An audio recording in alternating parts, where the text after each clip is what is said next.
Farzandingiz katta bo'lgach, ular bu narsalarni boshqa hech qachon takrorlamaydi.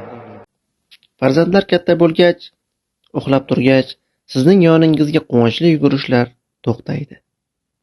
O'sha ertalabki kichik oyoqlarning tovushi, oyi, dada deb quchog'ingizga otilib kelishlar, hammasi jimjitlikka, yopiq eshikka o'zgaradi. Farzandlar katta bo'lgach, ona qarang deb to'xtovsiz chaqirishlar to'xtaydi. Kuniga 100 marta ona qarang, nima yasadim, qarang deb yugurib kelishlar yo'qoladi. Endi har bir topilgan toshni, chizilgan rasmni sizga ko'rsatish yo'q.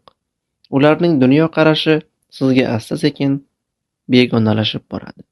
Farzandlar katta bo'lgach, ko'chada qo'lingizdan ushlab yurish to'xtaydi. Kaftingiz birdan bo'shab qoladi.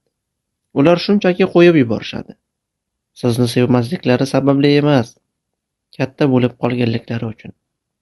Siz esa o'sha kichik qo'llarni butun umr sog'inasiz. Farzandlar katta bo'lgach, quchog'ingizda uxlab qolish to'xtaydi. Kichik boshchasi ojizlik bilan yelkangizga tushadi. Nafasi tekislanadi.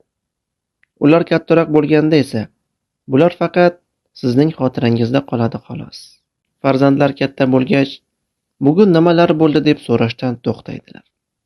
Ular ilgari sizning hayotingizning har bir daqiqasini bilishni xohlashardi. Oyi, bugun ishda nima qildingiz? Dada, hozir bozorda kimni uchratdingiz? Sizning odatiy kuningiz ular uchun eng qiziqarli ertak edi. Ular sizning hamma narsangizga qiziqishardi, chunki siz ularning butun dunyosi edingiz. Farzandlar katta bo'lgach, endi sizning maslahatlaringizni so'ramaydilar. Ilgari, ona, sizningcha qaysi ko'ylak yaxshiroq? Dada, oyimga nima sovg'a qilsam bo'ladi? Deb har narsada sizga murojaat qilishardi. Siz ularning birinchi maslahatchisi edingiz. Azizlar, iltimos, farzandingizni doimo tinglashda davom eting. Zero hech narsa abadiy emas.